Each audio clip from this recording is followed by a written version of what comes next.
Because initially is what I always tell anybody that either I coach or anyone that asks for advice. Like initially you shouldn't be focused on the money. Initially you should be focused on content and growing that audience that's going to eventually get you to the money. Because if you focus first on the money, it's not going to happen. You're going to be in this like desperate mode. It's just, and then none of your stuff's going to come out good. You're going to put out that energy. It's not going to be good. So definitely like focus first on growing and getting those numbers up, because then that's what opens the doors to being able to charge more for sponsored content, being able to have ads on your site, et cetera, et cetera, et cetera. Everything just like kind of trickles down as a result.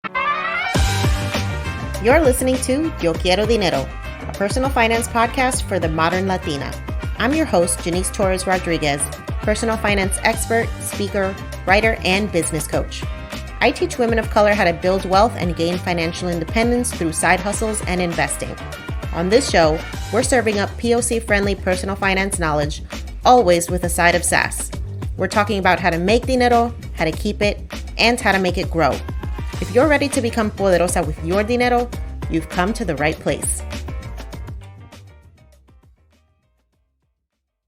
Before we hop into today's conversation, I want to remind you to follow us on social. If you're loving this podcast and you want more community, you want to find out more about our events and all the stuff that we have going on behind the scenes, you can find us on Facebook, Twitter, TikTok, YouTube, Instagram, and everywhere else you love to hang out on the internet. If you're loving this podcast, please take a moment to leave us a review if you listen to us on Apple. It's the easiest way to share our podcast with people that you know and love, and it helps us get discovered by amazing listeners like you.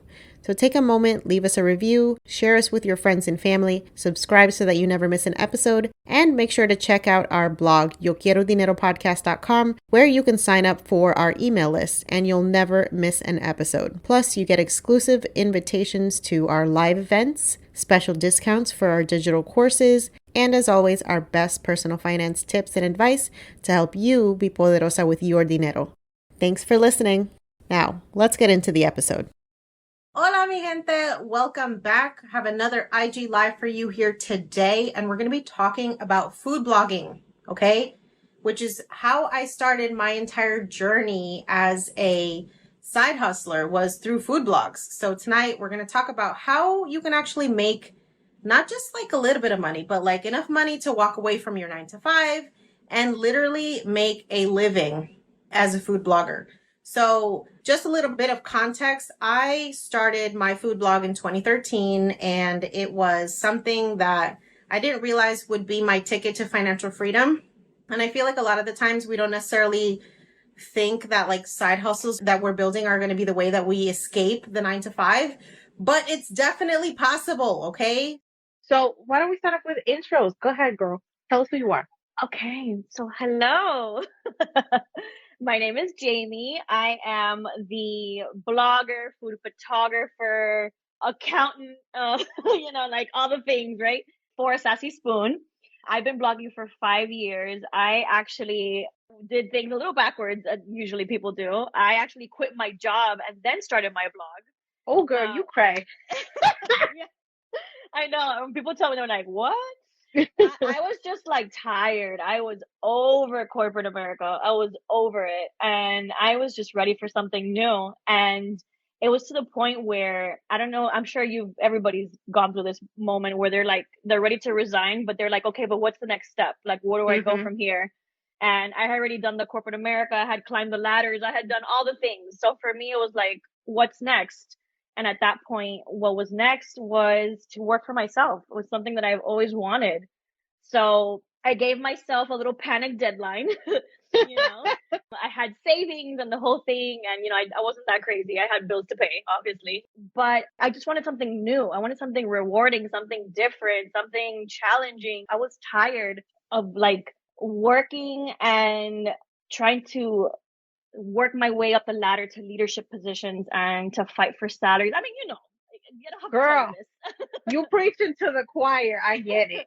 Exactly. So I was just like over it. And so I was talking to a friend and we were talking about, I had come from advertising. So I already kind of understood the whole world of blogging, but I didn't really know, you know what I mean? Like I knew, but I didn't know like that you could actually make a whole full-time salary from a blog.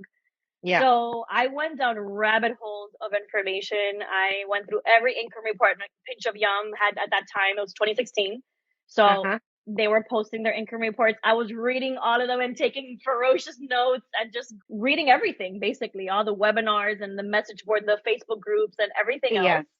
just trying to figure out how to make this happen. And here we are, 5 years later. I make a six-figure salary from my blog, which is crazy, you know. Hello. Oh my gosh. I mean, I honestly can't believe that this is my life, honestly. Sometimes I'm just like, wait a minute, is this really happening? You know, because it's just so crazy. Yeah. And I feel like if you're at that crossroads where you're like, okay, but what do I do next? And you've always wanted to be an entrepreneur, there's a reason that that feeling hasn't gone away. You know what I mean? There's Mm, a reason why that's there, nagging you, like, just make yeah. it happen, just take the plunge. And I really never knew that blogging was that path for me to be an entrepreneur, but it's worked out so well. I mean, it's just been like a dream come true, honestly. It's a hard work. Don't think that Yeah. it's like, oh, I can just like do some recipes and suddenly I'm living off the blog. No, no, no. It was a lot of work to get to Right. this point. So, Girl. Oh my gosh. We're gonna dive into all of this because there's yes. so much to cover here. And that's why I wanted to bring you on tonight because blogging was my ticket to financial independence and it Yeah, you just recently blows quit your job, right? blows My my God. mind, yo. And it's It's funny the best. because like I could have done it several years ago, but it's the fear of like, is this a fluke? But I'm like, wait, bitch, you've been Yeah, doing this for 8 years. Like, this is not a fluke. I Like, know. it's not all of a sudden going to disappear. So, yes, I know. it's I always think the possible, same y'all. thing. I always think like, what if the internet blows up tomorrow? I'm like, that's just not gonna happen. Stop with the Right, irrational thinking. It's not gonna happen. right. That's Yeah. what your brain will do unless you Yep. tell it to shut the hell up. You're right. Okay, Exactly. so let's take a step back. Let's talk to pre-blogger Jamie. And what was your life like in corporate, and what were you feeling in those moments that you were just like, this cannot be it? So I was working in advertising and I was working a lot. I was working a lot of hours, sometimes like till 2 in the morning, just working on different campaigns and things that were just like due the next day because everything's last minute. I live in Miami. Everything's last minute. You know how it is. Cuban time forever. And so I don't know. I just got to a point where I was just like, I was so unfulfilled and so unhappy with my job. And although I really enjoyed what I was doing, I was a social media strategist at the time. So and I was working for like one of the biggest clients. I was working for General Mills, which is like Wow. still in the world of food. So I loved it. I love the whole culinary aspect of marketing and advertising. And it was fun coming up with campaigns and just like the whole social strategy of it all. But my goodness, I worked so much, you know, Yeah. and then how crazy is it that once I resigned is when my boss was like, "Oh, I'll give you a promotion." Oh, really? Now? Now when I'm How leaving? convenient. How convenient. And it just like things like that just kept happening throughout because prior to that I was working in healthcare, very boring. Yeah. But it was the same thing. It was like, here's all these responsibilities, but we're not going to give you a title. We're not going to give you promotion. We're not going to give you money. And I was just like Oh, exhausted of being overlooked, knowing that I was worth more than that. And so that's why it was just like the last straw. And I remember it was end of 2015 and I called my mom because, you know, you got to run things by mommy, you know, always. yo, that's facts. Mommy has to have last word, right? So call my mom, like, Mom, this is what I'm thinking about doing. And it sounds crazy. She was like, haz lo que te haga feliz. And I'm like, okay, I got her approval, then we're good. You know what I mean? Yeah. So obviously planned it out, saved the money, gave myself that panic deadline. And then when we came back from like holiday break, it was in January 2016, and I just gave my 2 weeks and then that was it, you know, and I felt like such a relief. I felt like, oh Hmm. my God, this is like something new, finally, something challenging, something rewarding. That's what I wanted. I wanted something different. It was just like the Yeah. same 9 to 5 BS every day. I was just like over it. Yeah. So definitely was so ready for a change. I love that. And so I want to know, like, what did you put in place as far as money? Did you say I'm going to save like 6 months worth of money? Like, how did you plan? Because you said you built this business after you quit, essentially, right? So Yeah, you're like, I'm going to figure this shit out because it's on and popping now. I know. Well, the thing is that the idea was to quit and then, you know, because I felt like maybe I need to be without a job to figure out what my next move is, right? So Hmm. the idea was to keep interviewing for a new position. you Okay. know? And so I had maybe like 3 or 4 months of expenses saved. So I was going to give myself to like maybe like April, May to figure it out. And I was still like interviewing and I was still going through like different avenues of different things because I could do corporate stuff and I could also do like advertising. I could have done either one, but like, all those sounded so boring. Yeah. To be honest, I didn't want to do any of that. But like I was like, obviously you need a job. So I was still interviewing just to figure out like what to do in the meantime. And then that's Hmm. where I fell into that whole rabbit hole. I started my blog, it was February of 2016. That's where I opened my domain. I started everything that in that month. Wow. And I had this Instagram account, A Sassy Spoon, which was back then was called Hola Croqueta. I don't know if you remember that, but that I was don't remember a that. long time ago. That I started in January, and that was just for fun. If you go to scroll down all the way to the bottom, I just was putting photos up for fun because I just thought that was like, oh, it's just like a foodie account. It's Yeah. not really nothing to make money from. It's just for Hmm. fun. And little did I know that I was like literally building up my career. It's just crazy to think about. But yeah, that's pretty much Wow. what happened. And so, the first year is like a blur. The first year is just like you're just cranking out content, just trying to figure things out and Googling your way through things and just, Yeah. there wasn't any coaching back then. I coach now because I feel like I would have wanted someone to coach me back Right. then. You kind of just figure things out and it takes a long time, but you figure things out, you Google things, you go through, all the research and the Facebook groups and you ask lots of questions and you just kind of figure it out along the way. And it's Yeah. not easy, but Absolutely. it's not impossible. It's not impossible, y'all. You got two people out here who are making like a shit ton of money just by having a website. And I honestly, I don't even blog at this point because obviously, girl, I have a fucking million things going on right now. Yeah, yeah. But I blogged the last time I did was like December 2020. And I still am getting $10,000 a month in residual income. So it's just like once Yep. you build this stuff to the point that it just like lives on the internet, you could literally just like live off of passive income, which is nuts. Yeah, So you can, but there's also a lot. This digital landscape. It just changes a lot. So it's not to yeah, say that you can completely abandon it either. When it's not like web stories, it's like Google algorithm updates. There's so many things right. that you're like have to keep up with. That's like, Yep. So I regularly just bring back old stuff, reformat it, refresh it, do the yeah. thing, and that's it. So let's talk about your monetization strategy. So how did you approach making actual money on the blog? Like what was your plan? Initially, obviously, I didn't have the page view threshold to really make enough money from ads, which is the ultimate goal, obviously, for any blogger, right? So I started first with doing sponsored content. And obviously, when you're working with brands, and that back then there was like, I'm telling you, there was nothing as far as like, how much should I charge? Like, no one Yeah. was talking about money. And I was always so grateful for Pinch of Yum and being so open about their income reports because it opened your eyes to like, okay, there's potential here. Yeah. So then I started working with brands and I didn't even know how to price it. I just worked with a couple networks and whatever price they gave me, I was like, yes, I'm making money. I don't care. Yeah. I think my first brand deal ever was like $150. Wow. And I was like, yes, this is happening. That's more than I think I got the first time. So kudos to you. I think it was like Social Fabric, I think, or one of those networks. I'm still a part of them. Yeah, and it was just like I still am a fan of them because if you're trying to get your feet wet, that's a great place to start just to understand like what contracts mean and like all that stuff. Like it's just good to I still think they're a great resource to have for sure. But I started with that. And then little by little, I would also shoot for bloggers. So since I already had like the food photography skill kind of more, I would work at it so often that I felt more comfortable in using that as a way to also get some freelance money.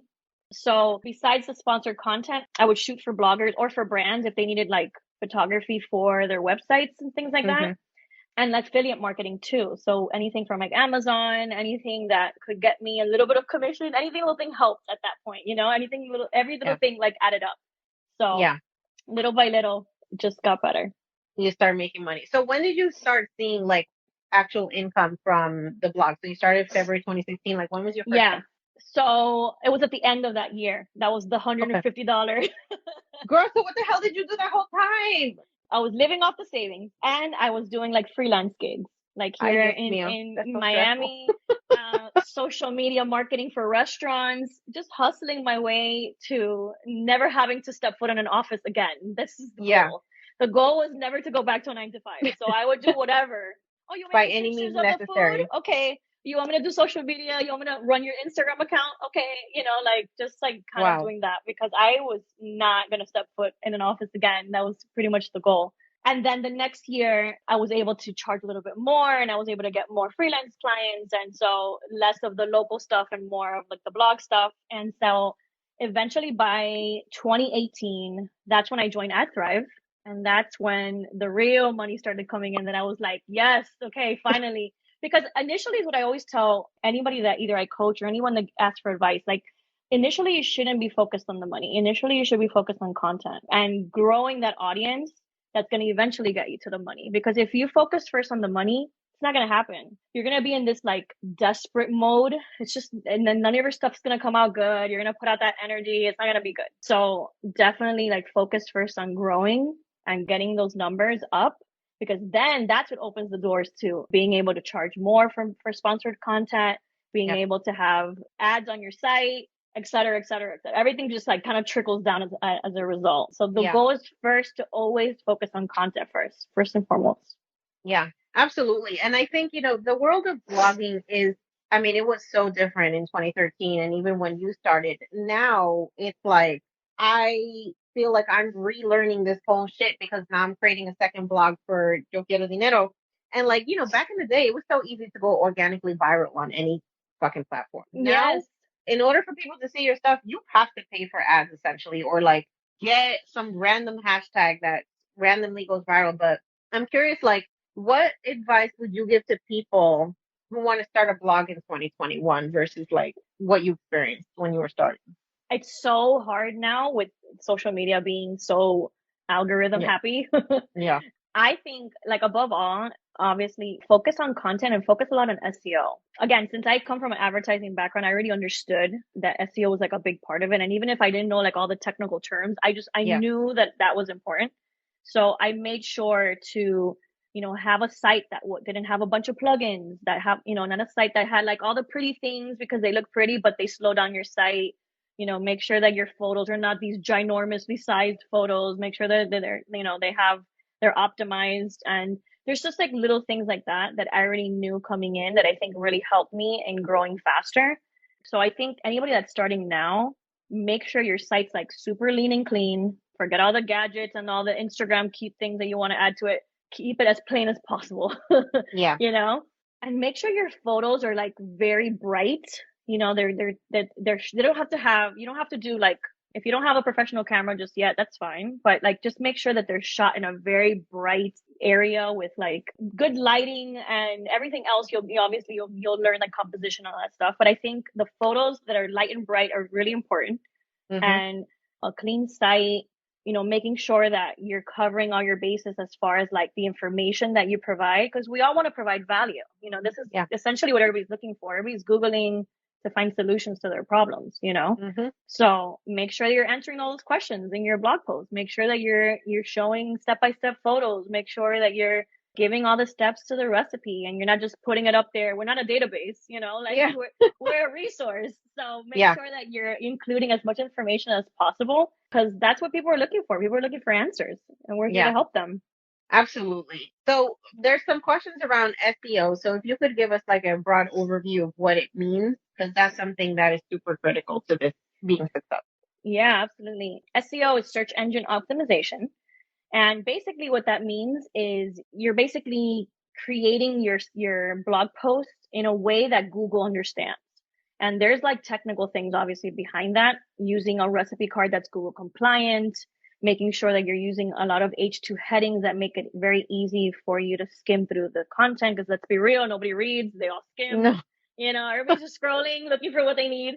And making sure that you're doing enough keyword research before you even cook the recipe to make sure it's something that's searchable. Because a lot of the times, and I'm guilty of this too, when I started, I would just like throw a bunch of stuff up there and not knowing. Oh, hell yeah, me too. Yeah, I think we all did. But you want to make sure that's something that people are searching for, because then you're going to put all this work into something that no one really cares about. And there's a lot of keyword research tools out there that can help and can tell you like, this is a searchable thing, or this is not, or maybe if you rephrase it to say this instead, and then you're going to use those keywords to kind of like draft out your blog post. And it's going to help you kind of formulate and structure everything out, make sure that you're including the step by steps and the process shots and the process in general of like the recipe and things like that. And once you do that, that's pretty much what's fulfilling Google's, what Google's looking for, algorithm. Basically.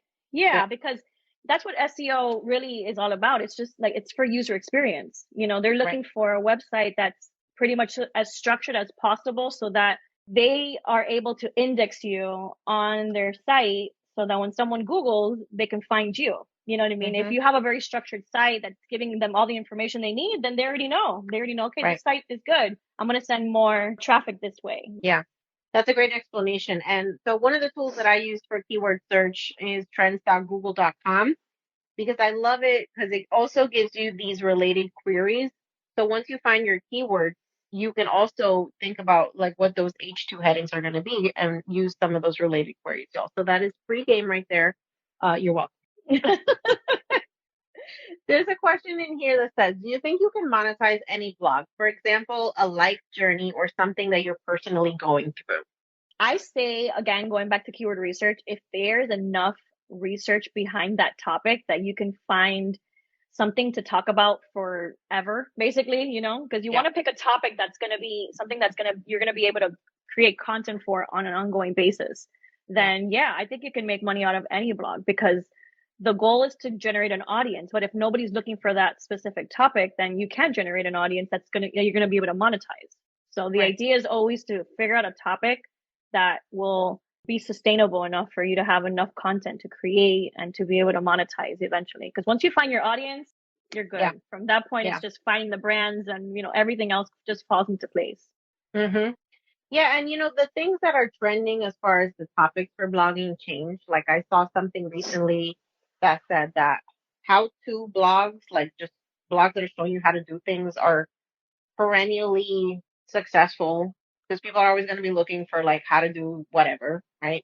And then right now is investing. Investing is very popular. People want to learn about it. So like if you are thinking about talking about some sort of financial topic on a blog, investing might be the way to go. Finance will never go out of style. Yeah. But I think finance blogs are the number one most lucrative blog topic for sure. The blog industry. Absolutely. Yeah. Which is true. I guess everyone's looking for figuring out how to get rich. We all got to eat and we all got to make money. So, that's it. Let's see. What's your best advice for researching keywords? I use the Google keyword search, but it's still confusing. I use SEMrush, and it's a paid product, but I know that key search is also really recommended as well. And I know it's a little difficult, so it's hard to just sum up how you do it. But I start off by just Googling, inputting like a general word. So if it's like chocolate chip cookies, and I use that, and then kind of like build off from that. Is it better to say easy chocolate chip cookies or chewy or classic or and you kind of figure out which is the best one to use based off of that more general one. Because you don't want one that's going to have way too much volume, because then you're going to just get lost in there. And you don't want one that has way too little volume, because no one's going to search for it. So you want to find something in the middle that people are searching for, but that it's still not too competitive where you'll kind of be lost in the mix. Yeah, I love it. Okay, so how does social media tie into blogging for you? Like, what do you use it for in order to support your overall business goals? So I use Pinterest a lot. I think Pinterest is probably the best traffic driver in terms of social media. Instagram, everybody's like, oh, the swipe up. I'm not going to lie. Swipe up is not that exciting. Yeah. I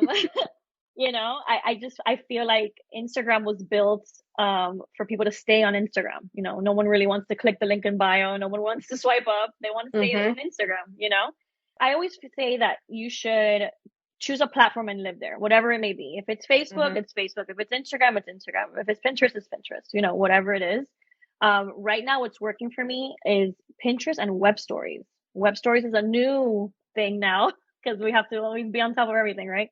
Google now has web stories, which don't ask me where they live. I have no idea. I've never seen them. But somehow, some way, they're bringing traffic to my site. So we love web stories right now, Yeah. It's funny how things change.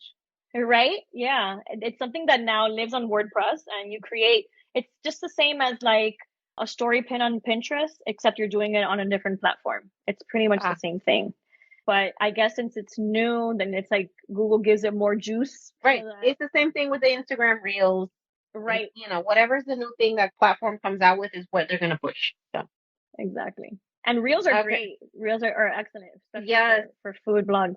I have seen a lot of food bloggers creating amazing content on TikTok and also Instagram Reels. So that's a great way to do like those 60-second videos. And I feel like back in the day, like everybody was looking for super professional videos and like YouTube quality stuff.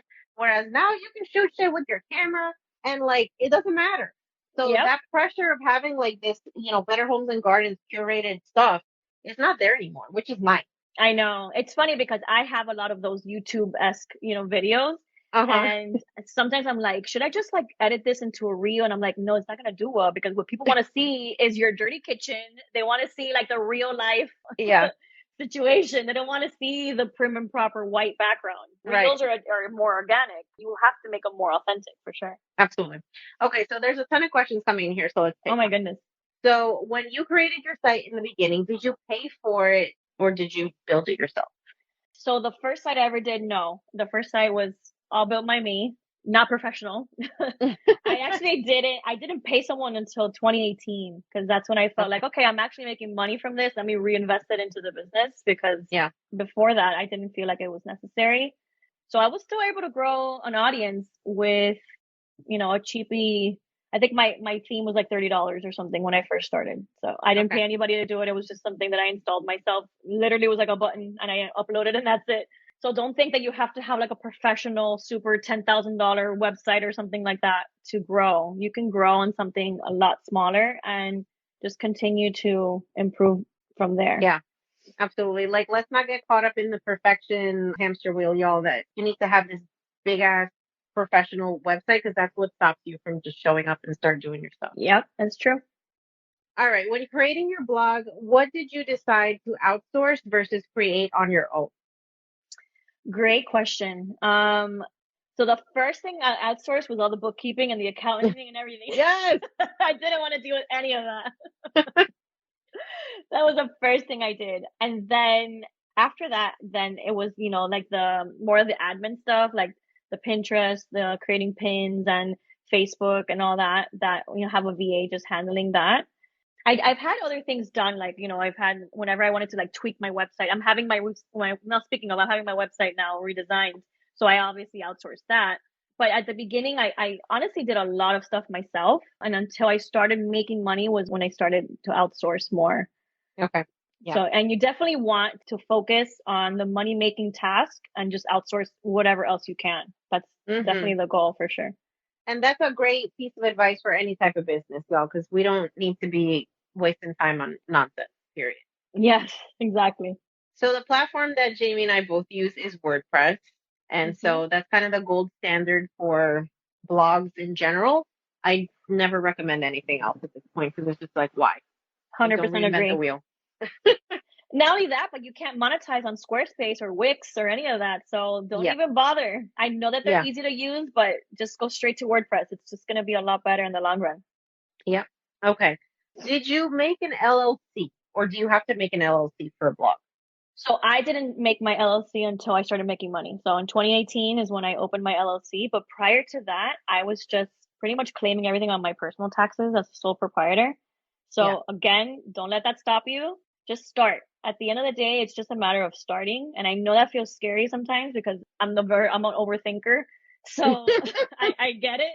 But Yeah. once you just start, just like, and you start seeing those numbers grow, you're gonna get so motivated to keep going. Before you know it, you'll be like, okay, well, I'm making money now. I feel like this is legit now. So then Hmm. at that point, then you can start, you can incorporate and you can get your EIN number and you can do all that good Trademark, stuff. all that stuff. Yep, Yeah. exactly. Okay. When did you start paying yourself as opposed to just simply reinvesting in the business?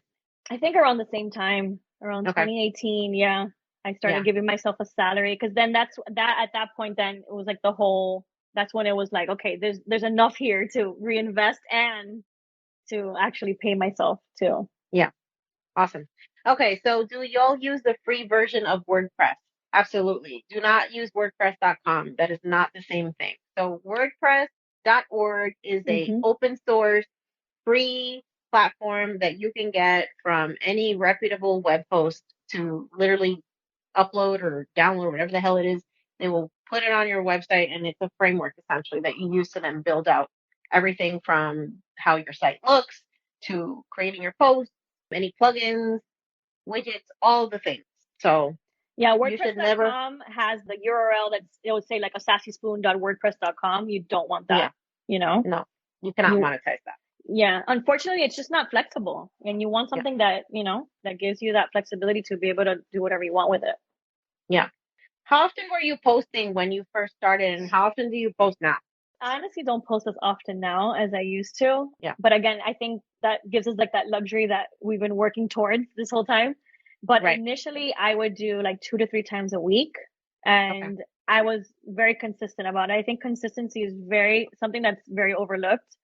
You have to be consistent with all the things to make things Yeah. happen. And if that's not sustainable for you right now, that's fine. If it's one time, make sure it's one each week. Like whatever it is, just make sure you're consistent with it. That's what I always say. Mm-hmm. So if you can do 2 or 3 times a week and you can only do once, that's fine. But at least stick to that one time a week.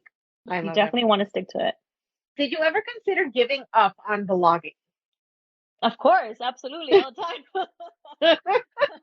Of course, when things Yeah. get difficult, you just want to be like, "What am I doing? Like, am I going crazy? Is this worth it? I mean, you question those things all the time. I think that goes with any business. You always Yeah. question that, absolutely. But Yeah. then I was like, yeah, but the other alternative is I have to go back to 9 to 5. No, Right. And that's not I have happening. to So make we're this gonna work. figure this shit out. Yes, exactly. I have to make this work. There's no other Yeah. option. I love it. So, what does your like long-term plan look like? Do you eventually see yourself like selling the blog and like just laying in millions of dollars? Like, what's the plan? I mean, I don't know about all that. Yeah. I haven't thought of it that far ahead. But what I'm doing now is I'm doing coaching now, and I absolutely love it. So that's been able to be like a second and a side gig, so to speak. Yeah. So that the blog pretty much is. I post now about like 4 times a month. Honestly, I Oh don't wow. post as often. I mean, I'm sure if I were to post more, I could make more, obviously, but I want to also dedicate time to the coaching because that's like my Mm-hmm. baby right now. So I have a 90-day coaching program, which takes up a lot of my time. So I'm not able to dedicate that time to the blog. You know what I mean? Yeah. So it's almost like I have two different businesses going on. And that's what's been my focus so far. And I've been really happy having that type of structure where I have like the coaching along with the food blogging. And I feel like that's what gives us like, I know they say money can't buy happiness, but it can buy freedom. And Mm. I feel like at that point, I'm able to, if I want to be a food blogger today, I'm going to work on my food blog. If I want to coach, I'm going to be a coach today. And that's like Yeah. the beauty of our industry where you can just like choose the career that you want for the day, Yeah. basically. That's the best part. Yeah, absolutely. So am I going to sell Sassy Spoon? Maybe. I don't know. But it won't be Di- anytime soon. Are you gonna write a cookbook? No, I feel like that's so much work for so little money. I Oh, don't know. girl, I feel the same way. I'm like, I don't do I know. really have the discipline? I don't know. I don't know. I don't know. I mean, not to knock on anybody. If everybody wants to do that, if that's been like their dream, I think it's a huge labor of love. If you want to do Yeah. that, I think you should absolutely do that. It's never been a dream of mine, so that's something I see myself doing for sure. Yeah. Okay. What does your content creation process look like? Do you write the entire blog post in one day, or is it like you research one day, you outline the next, you shoot the next? What's your process look like? So I do my keyword research when I'm planning my editorial calendar every month. So at that point, I plan out like month at a time, and I'm always working like 2 weeks ahead. So for Okay. example, this week, let's say I'll have a shoot day Monday or Tuesday, and I will shoot like 3 to 4 recipes so that I already have 2 or 3 posts already done. And if, it's like a slower month, then I'll just do like 1 or 2, like, you know what I mean? Just depending on what's going on that month. A reason why I'm only posting 4 times a month now is because I'm actually working on updating a lot of my older posts. So that's taking up a lot of my time too, because now we have that Gutenberg thing. I don't know if you're, Oh yeah. yeah. I'm just It's always waiting for something my new. It's always shit to something new. like disappear. Yeah. Yeah. It's always something new. And so now I'm working on converting all that into, the blocks and everything else. So that's why my process now is a little different, but usually it'll be, keyword research first when I'm planning my editorial calendar. Then I have like shoot days, either Monday or Tuesday, where I will prep everything like the day before so that on the actual shoot day, it's just quick, like shoot, shoot, shoot. I don't have to sit there and cook everything. Things are kind of like prepped beforehand just Yeah. to make life easier. And then I'll like create the blog post along the way, like during the week, Wednesdays or Thursdays, whatever. I get the shooting out of the way first because I feel like that's the most time consuming part. Yeah. And then the blog writing, that's kind of easier to handle moving Yeah. forward. I'm Yeah. looking forward to having time now to start blogging again. And that's one thing that I Yeah. never did was like the planning of the content. I would just literally wake up and be like, I think I'm going to make this shit. So I'm just going to take pictures. And it's like, girl, that's not efficient. You know better. So start making a plan, please. Oh my, that's gonna be so awesome for you. You're gonna love that. I Yeah, I'm highly excited. recommend Asana if you don't use it yet. Oh, hell Asana. yeah. That's the Oh only my way God. I keep my life organized. I have my whole editorial calendar in Asana color coded. Like it's just like the neurosis is crazy. Like I have it all organized. I love that. All right. Before we close out this live, some tips that you have for newbie bloggers to keep going when they're feeling discouraged. Oh, that's a good question. I know I for feel me, like like I felt like I didn't have any blogging friends. And so I feel like community is important. So finding like other bloggers that you can talk about the good, the bad, and the ugly, like I think that makes a big difference. Yeah, I agree. And also, if you're not feeling motivated, a lot of times you need to figure out like what the source of that problem is. Because it could be something as simple as perfectionism keeping you from doing Hmm. something, which I suffer from all the time, And if your perfectionism is in the way, that means that you need to do whatever, you need to push yourself to do whatever it is and forget about that feeling. Yeah. Because a lot of the reason the procrastination comes from perfectionism and we're just afraid to do something, but just do it afraid. Just do it. Yeah. Just push yourself doing it because when you're done with it, you're like, wow, I don't know what I was afraid of. It's so silly. That's a gem right there, y'all. That's a gem. I love that you did. Jamie, So so tell us funny. about your coaching program because I want folks to know, like, yes, you don't have to do this Yeah. alone. So tell us about it. So I have a coaching program, 90 day. It's called the Food Blogger Business Blueprint. I can pop in the handle here. Yeah. So you guys can follow. So basically I don't teach all like the beginner stuff. I don't do any beginner stuff. I don't teach you how to do WordPress, none of that beginner stuff. It's more of like, okay, I've established my blog. I'm blogging. Now what? I don't know what to do. So I kind of help you first to organize all the internal systems and processes inside of your blog so that everything kind of runs efficiently, whether that's Asana, creating your editorial calendar, content planning, keyword research, just like all those processes that we have so many moving parts in this business, just helping you organize all of that, helping you organize your day, your time, your business.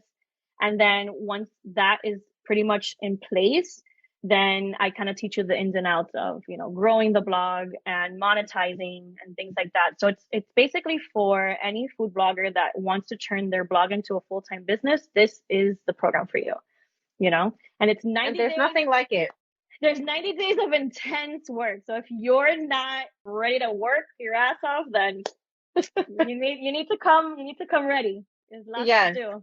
And blogging is a long-term game, y'all. So, like, I read somewhere that it takes at least, like, the average blogger 4 to 5 years to get to the point that they can walk away from their job. So, like, I believe it. you're signing up for some real grind, long-term shit, but it's worth it. And especially, like, I think for people who don't necessarily want to sell a product per se, they don't want to get in front of people's faces and be like, pay me for this. Blogging is a way to make money, truly, like without having to sell anything. Like your content is what makes you money. Yep. And that's a very unique thing, especially like if you're an introvert and you're like, I don't have a fucking bone in my body that is like a salesperson, but I want to make money doing something that I love. This is absolutely something that you should think about. Yeah, absolutely. Absolutely. And you know what? My program is set up in a way that it'll get you there faster because, Mm, I did all the work for you, basically, in the right. sense of like, you don't have to go researching for different things. It's done for you there. And if you have a question to something, I'm there on Slack. I'm there trying, giving you the answers. I will sit there and research it myself, because there's a lot of things that just happen so much in this business that change so often that you have to just be on top of everything. So it's better to have someone that's on your side for those 90 days so that you feel like, okay, I'm moving forward. I'm not just like figuring things out on my own, which it's not to say that it's impossible. It's just going to take you longer time, Yeah. And hello, 8 years DIY-ing this shit. Okay. I know if I had been working with somebody like you, I probably would have been like much better off much more quickly, but it's fine. Hey, but you got it, girl. You did it. We did it. You did it. I'm so proud of you. So happy for you. Oh my goodness. Thank you. Oh my gosh, Jamie, this has been an amazing conversation. I'm so glad that we got to connect. We have to have more conversations. I definitely want to have you on the podcast. Yes, and I would love to do more of these lives. So if you guys have any other questions, please let us know because I'm down. I'm down to keep talking about this for sure. Absolutely. I love it. Thank you so much, guys, and thank you for your amazing questions. And Jamie, thank you so much for being here. Thank you. Bye. Bye. Thanks for listening to today's episode. If you are ready to take your dinero to the next level, sign up for our free 14-page guide, The Financially Lit Latina, the ultimate blueprint for becoming poderosa with your dinero. This 14-page guide includes our best tips on money mindset, budgeting, debt repayment, career, investing, financial independence, side hustles, and more. And you can get it completely free. So to get your copy of the Financially Lit Latina, just head over to yoquierodineropodcast.com/start. That's yoquierodineropodcast.com/start and start transforming your dinero story today. Until next time, stay empowered, stay inspired, and stay poderosa.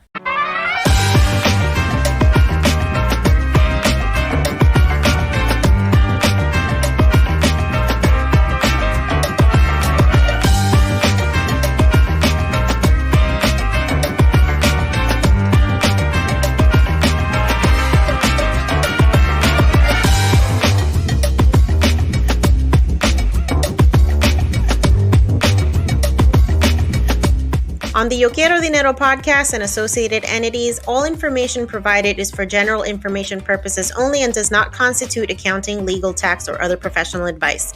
Listeners should not act upon the content or information found here without first seeking appropriate advice from an accountant, financial planner, lawyer, or other professional. We assume no responsibility for information contained on this podcast and associated entities and disclaim all liability with respect to such information, including but not limited to any liability for errors, inaccuracies, omissions, or misleading or defamatory statements. Usage of this podcast and associated contents constitutes an explicit understanding and acceptance of the terms of this disclaimer.